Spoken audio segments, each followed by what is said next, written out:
Well, the sun is setting on spring football practice at Florida State. 14 practices in the books with the showcase on Saturday evening. One more to clean up on Sunday. That'll be closed practice to the media and the public. Thanks for watching us on the Osceola.com with senior writer Kurt Weiler. I'm editor Bob Ferranti. I think a lot of what we saw in the showcase Saturday afternoon backed up what we saw through the prior spring practices.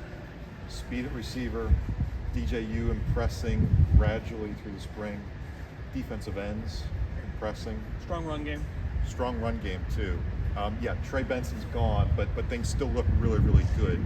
How about just a broad storyline from the spring from you, and then we'll go into what we saw today in the showcase. Yeah, I think, when you're looking at the offense, I think there's a lot to replace, and I think the receiver room looks a little different. They definitely, with who they brought in, speed in the receiver room was definitely, Malik Benson, that's a major trait of his. Jalen Brown, that's a major trait of his. That's what they're bringing to the table. We've seen some big plays. We saw some of that today from the receivers. We also saw the drops that have been an occasional thing that has kind of plagued the offense, and I has drilled home the point of, maybe that's a place you look in this post-spring portal window. But I thought DJ came on, kind of a story of his spring. Thought he finished pretty strong after a bit of a slow start, not all his control. I think a number of his best throws came in third down situations, what I thought was encouraging. I think he might have picked up like 3 third and longs. We were keeping unofficial stats because there were not official stats being tracked or given out after the game. And the run game, even on a day where there wasn't much Lawrence to Philly, where Cam Davis wasn't dressed out, that's a deep group where a bunch of guys made plays. Jalen Lucas looked the part. Keziah Holmes made plays. Roy Dale Williams really made the most of his unofficial FSU debut. I think that's going to be a real bell cow for this offense again, like Mike Norvell likes it to be. It felt like the run game was on track. It felt like the run blocking was really good. The pass protection, I think, on the edge, when the coaches look back on it, they might not feel so good about how the offensive line held up with pass protection. But again, things to work on. Moving to defense briefly here, I think we saw Marvin Jones Jr. build throughout this spring. We saw Tomiwa move around a little bit, end and tackle. Sione Lolohia. There is not a Jared Verse in this group, not yet. It feels like there are pieces, though, that make a deep defensive end group so far. Yeah, I agree wholeheartedly. I think even with, that Tomiwa spending some time inside, I think you can make the case that the 2 deep defensive end overall may be better. There may be less drop-off from the first team to second team this year than there was last year. Jared Verse was so great, and you may not have a single guy that impactful, although I think Pat Payton is possible. I do think that you may have a number of guys who combine to have a similar impact that last year's group did. Especially, we'll see if they look at the portal anymore in the defensive line. But yeah, Marvin, we've talked about the speed and how he shouldn't be able to move as well as he does at 255 pounds, 6'4" is what he's listed at. Mike Norvell said Friday night at the Battle's Ed event that he got, I think it was 21.6 miles per hour. He peaked at in practice this spring, which is, insane. And I think you saw that today. He almost had a pick, contributed to a sack early in practice.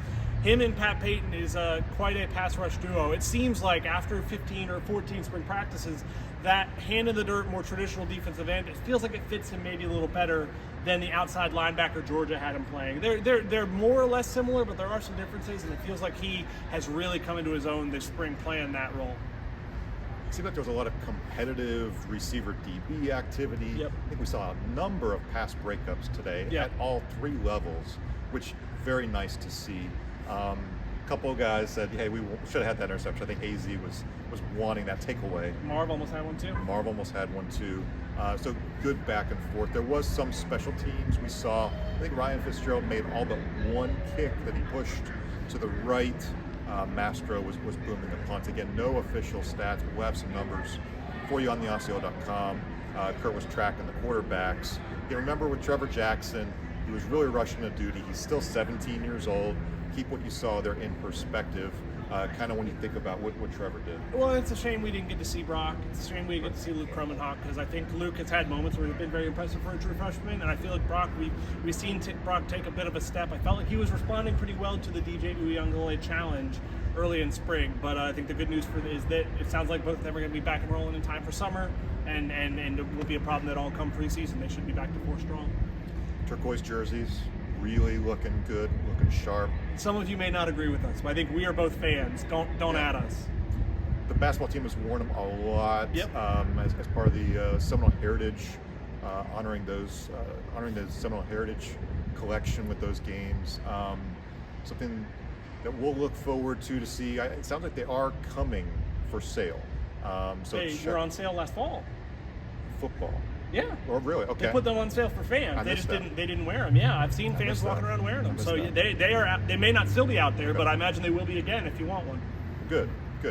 Okay, so what's to come on the Osceola.com? We've got video of Mike Norvell already up there.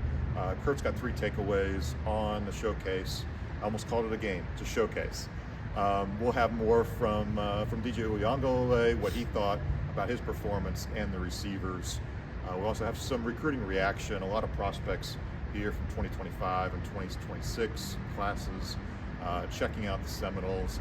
It was a different Doak Campbell Stadium today, smaller, but 18,000 people came. I think they wanted to see the new faces.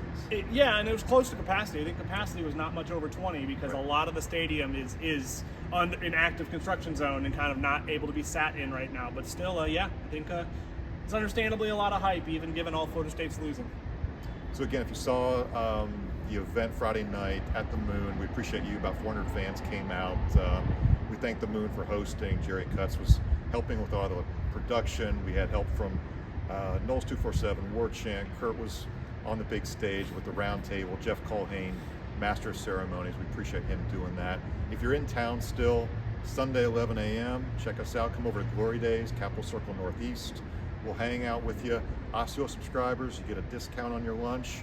There are no free lunches from what I understand, but there are discounted Jerry Cutts' buying lunches. Those are really, really good.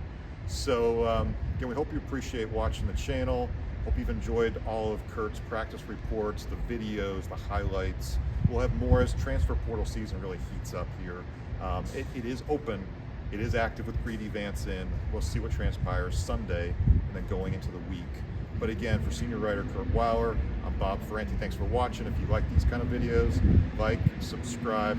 Check us out on the Osceola.com. Again, we'd love to have you subscribe. Check us out. Enjoy your weekend.